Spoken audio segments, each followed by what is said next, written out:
13 ದಿನಗಳ ಕಾಲ ನಡೆಯುವಂಥ ಈ ಬಜೆಟ್ ಅಧಿವೇಶನದಲ್ಲಿ ಯಾವ ರೀತಿ ಚರ್ಚೆ ನಡೀಬೇಕು ಅನ್ನೋದ್ರ ಬಗ್ಗೆ DSAಯಲ್ಲಿ ವಿಚಾರ ವಿನಿಮಯ ನಡೀತು.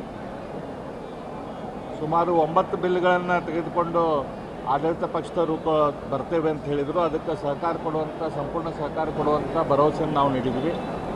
ಅದೇ ರೀತಿ ಸಭಾಧ್ಯಕ್ಷರಿಗೆ ವಿನಂತಿ ಮಾಡಿದ್ದೀವಿ, ಯಾವಾಗ ಧರಣಿ ಇರ್ತೈತಿ, ಯಾವಾಗ ಸದನ ಸರಿಯಾಗಿ ನಡೀತಿರೋದಿಲ್ಲ ಆ ಸಂದರ್ಭದಲ್ಲಿ ಸದನವನ್ನು ನಡೆಸಲಿಕ್ಕೆ ಹೋಗಬೇಡ್ರಿ, ಯಾಕಂದರೆ ಅದು ಸರಿಯಾದ ಪದ್ಧತಿ ಅಲ್ಲ ಅನ್ನುವಂಥ ವಿಷಯ ಕೂಡ ಹೇಳ್ತು. ಅದೇ ರೀತಿ ವಿಶೇಷವಾಗಿ ಕೆಲವು ಸದಸ್ಯರು ಮತ್ತು ಮಂತ್ರಿಗಳು ಅವಶ್ಯಕತೆ ಇಲ್ಲದಲ್ಲಿ ಕೂಡ ಏನು ಮಾತಾಡ್ತಾರೆ, ಪ್ರತಿಯೊಂದು ವಿಷಯಕ್ಕೂ ಕೂಡ ಎದ್ದು ಮಾತಾಡ್ತಾರೆ. ಆ ರೀತಿ ಮಾತಾಡೋಂಗೆ ಆಗಬಾರ್ದು. ಅದರಿಂದ ಸದನದ ಗೌರವನೂ ಕಡಿಮೆ ಆಗುತ್ತೆ ಮತ್ತು ಸದನ ಸುಗಮವಾಗಿ ನಡೀಲಿಕ್ಕೆ ಆಗೋದಿಲ್ಲ. ಹಾಗಾಗಿ ಅದನ್ನು ಸರಿ ಮಾಡಬೇಕು ಅನ್ನುವಂಥ ವಿಷಯಗಳು ಕೂಡ ಚರ್ಚೆ ಆಯಿತು. ಈ ಎಲ್ಲ ವಿಷಯಗಳ ಬಗ್ಗೆ ಸದನದಲ್ಲಿ ಚರ್ಚೆ ಆಯಿತು. ಸಚಿವರು ಸದನದಲ್ಲಿ ಸರಿಯಾಗಿರಲ್ಲ ಅನ್ನೋದು ನಿಮ್ಗೆ ಪದೇ ಪದೇ ಆಕ್ಷೇಪ ಇದೆ, ಆ ವಿಷಯಗಳ ಬಗ್ಗೆ ಕೂಡ ಚರ್ಚೆ ಆಯಿತು. ಕೆಲವು ಮಂತ್ರಿಗಳು ಸದನಕ್ಕೆ ಬಂದಿಲ್ಲ, ಕಳೆದ ಕೆಲವು ಅಧಿವೇಶನಗಳಿಂದ ಅವರು ಸದನಕ್ಕೆ ಬಂದಿಲ್ಲ. ಹಾಗಾಗಿ ಮುಖ್ಯಮಂತ್ರಿಗಳು ಆ ರೀತಿಯ ಮಂತ್ರಿಗಳಿಗೆ ನಾನು ಆದೇಶ ಮಾಡ್ತೀನಿ, ಆ ಮಂತ್ರಿಗಳು ಸದನಕ್ಕೆ ಬರುವಂಗೆ ಮಾಡ್ತೀನಿ ಅಂತ ಭರವಸೆ ಕೊಟ್ಟಿದ್ದಾರೆ. ನೋಡೋಣ ಏನು ಮಾಡ್ತಾರೆ. ವಿಪಕ್ಷವಾಗಿ ಬಿಜೆಪಿ ಯಾವೆಲ್ಲ ನಿಲುವಳಿ ಮಾಡಿಸುವಂತ ಚರ್ಚೆ ಅದನ್ನು ನಾವು ಚರ್ಚೆಯಲ್ಲಿ ಮಾಡಿ ಅದನ್ನು ತೊಗೊಂಬರ್ತೀವಿ, ಏನೇನು ಮಾಡಬೇಕು.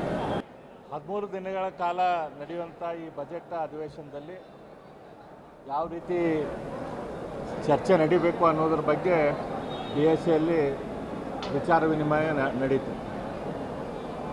ಸುಮಾರು 9 ಬಿಲ್ಗಳನ್ನು ತೆಗೆದುಕೊಂಡು ಆಡಳಿತ ಪಕ್ಷದವರು ಬರ್ತೇವೆ ಅಂತ ಹೇಳಿದರು. ಅದಕ್ಕೆ ಸಹಕಾರ ಕೊಡುವಂಥ ಸಂಪೂರ್ಣ ಸಹಕಾರ ಕೊಡುವಂಥ ಭರವಸೆಯನ್ನು ನಾವು ನೀಡಿದ್ವಿ. ಅದೇ ರೀತಿ ಸಭಾಧ್ಯಕ್ಷರಿಗೆ ವಿನಂತಿ ಮಾಡಿದ್ದೀವಿ, ಯಾವಾಗ ಧರಣಿ ಇರ್ತೈತಿ, ಯಾವಾಗ ಸದನ ಸರಿಯಾಗಿ ನಡೀತಿರೋದಿಲ್ಲ ಆ ಸಂದರ್ಭದಲ್ಲಿ ಸದನವನ್ನು ನಡೆಸಲಿಕ್ಕೆ ಹೋಗಬೇಡ್ರಿ, ಯಾಕಂದರೆ ಅದು ಸರಿಯಾದ ಪದ್ಧತಿ ಅಲ್ಲ ಅನ್ನುವಂಥ ವಿಷಯ ಕೂಡ ಹೇಳ್ತು. ಅದೇ ರೀತಿ ವಿಶೇಷವಾಗಿ ಕೆಲವು ಸದಸ್ಯರು ಮತ್ತು ಮಂತ್ರಿಗಳು ಅವಶ್ಯಕತೆ ಇಲ್ಲದಲ್ಲಿ ಕೂಡ ಏನು ಮಾತಾಡ್ತಾರೆ, ಪ್ರತಿಯೊಂದು ವಿಷಯಕ್ಕೂ ಕೂಡ ಎದ್ದು ಮಾತಾಡ್ತಾರೆ.